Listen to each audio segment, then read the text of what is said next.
What's up, guys? This is Taking the Field with Stevie Mack, and on this episode, we've got some big news in the Premier Lacrosse League this morning as the Atlas have traded midfielder Paul Rabil to the Cannons for some draft picks. Now, they'll get the number 9 overall entry draft pick this year, a number 8 overall pick in this year's college draft, and a first rounder in the college draft in 2022. So by my count, the Atlas now have 2 top 10 picks in the entry draft this year with number 3 and number 9, and they'll also have 3 top 10 picks in the college draft this year as well with number 8, with number 1, which was their original pick, with number 8, which they just got from the Cannons, and number 10 overall, which was again one of their original picks this year. So now the Atlas also holds 6 picks in that 2022 college draft because they got a second rounder from the Redwoods in exchange for Rob Pennell a few weeks ago, and now they got the Cannons' first round pick in that draft as well, along with, I would assume, their own original 4 picks, which we'll find out next year what those picks will be.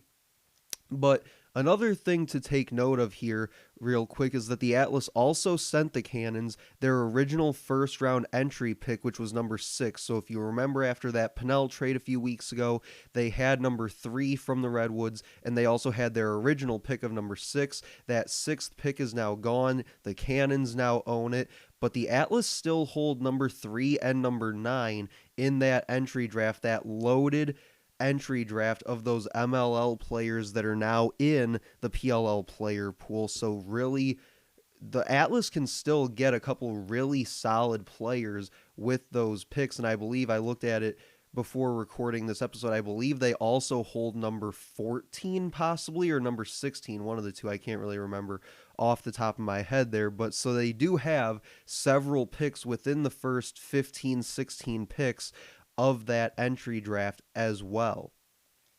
And I know I said in the Pennell trade episode a few episodes ago that on a scale of 1 to 10 with my rebuild meter for the Atlas, I was at about a 4 with that Pennell trade because it was really Ben Ruby calling it what it was and calling it a rebuild. And the Pennell trade, I think, was just the first step in getting that rebuild going.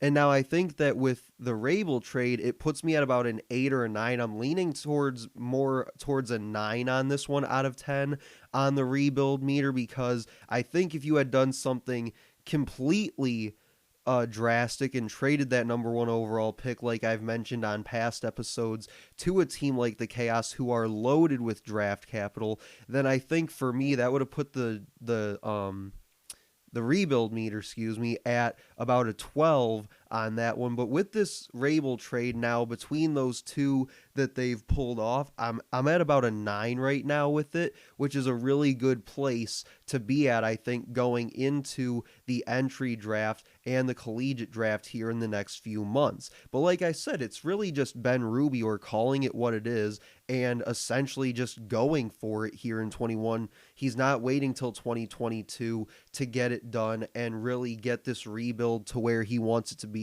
He's getting it done right here and right now. And like I said, we still have to wait for those entry draft and collegiate drafts to see what he does with those picks later on this spring. But I think at least having those options with those picks is going to be a big thing for this team.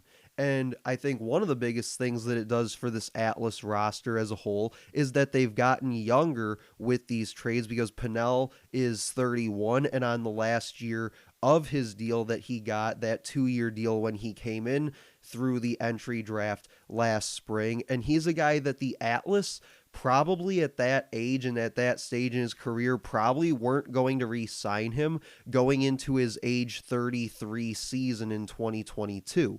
And I think the same can be said about a guy like Paul Rabil sitting at 35 years old. I don't know really what his contract situation looks like and how many years he possibly had left on it, but he was a guy that didn't really produce at all during the championship series, had about 1 or 2 goals, I think, for the entire 2-week event, so really didn't produce at much of a high level in that championship series, and also for the first half of 2019 seemed to struggle as well, going up against that highly touted PLL competition. But those last 4 or 5 games or so of 2019 definitely showed that he can still play at a pretty high level. So I think here the Cannons are kind of hoping that he can get back to that where he was at those 4 or 5 games and just do that for an entire season for maybe the next 1 or 2 years before he calls it quits. But trading the two of the oldest guys on the team, not necessarily the oldest, but two of the oldest guys on this roster, means that you likely weren't going to protect them, as this move comes right after the deadline for those protected lists from the PLL teams for this expansion draft coming up later on in the month of March. So for me, it means that by trading those two guys, you probably weren't going to protect them. So you tried to get something for them rather than have them potentially just walk over to the Cannons locker room and be a part of that roster for nothing. So I like the fact that they were able to move both those guys and get draft picks in return, because now it really allows you to focus on building around your young core of guys. Just to name a few, guys like Jack Kincannon, Cade Van Raphorst, Trevor Baptiste, Romar Dennis, Brian Cosbiel. I mean, the list goes on, because really what you're left with after this trade is only about 3 players there sitting around the age of 30 or older on this roster. A guy like Kevin Unterstein's around 35. I believe Eric Law's about 30. He might still be on the lower end of that at around 29. And Tucker Durkin is somewhere around 30 as well. It's tough to tell some of these guys' ages based on the PLL website. You have to do a little bit of a guessing game there. But I think, at least from what I saw, those are the 3 guys around that age 30 or higher now, with the absence of Paul Rabil and Rob Pennell. So again, like I said, it allows you to build this roster around a young core group of guys. And what this trade means for both teams, I think it's pretty plain and simple what this trade means for both teams. For the Atlas, you get younger on your roster, and you moved pieces that you didn't necessarily need moving forward with this rebuild. So you were able to get picks, which is something that you do need in exchange for them. And the biggest thing that I've mentioned here on these episodes regarding the Atlas and potential trades or trades that they've now executed is you get draft capital, and this cannot be understated how important that is to a rebuild in any sport. I mean, you look at the NFL, the NHL, the NBA, any of those leagues. The biggest things that those teams that are in the middle of rebuilds have is a ton of draft capital, and the Atlas now in the PLL have that as well. And you cannot have too much of it, because it really gives you options as to what you want to do with it.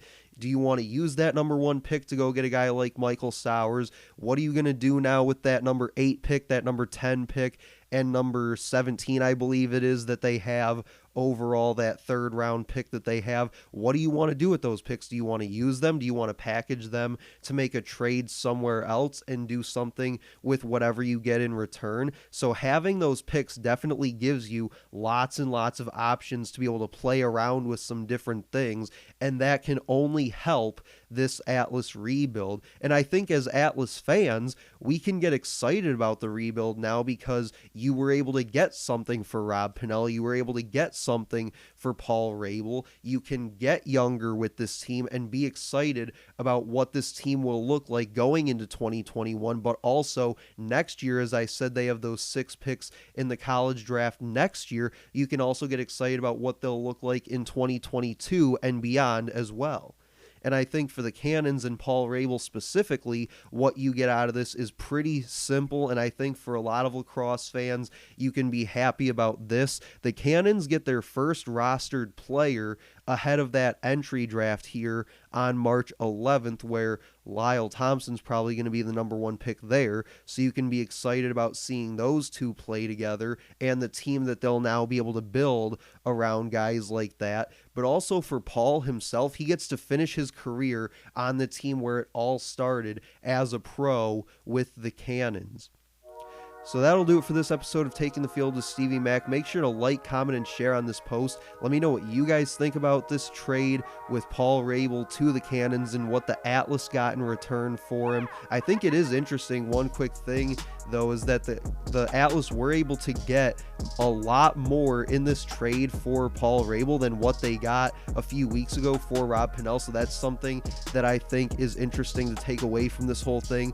But make sure to like, comment, and share on this post. Like I said, guys, let me know what you guys think about the Atlas rebuild. You can also check out past episodes of the podcast on YouTube, Spotify, Apple, and Google Podcasts, just to name a few. But we are basically anywhere that you guys get your podcasts.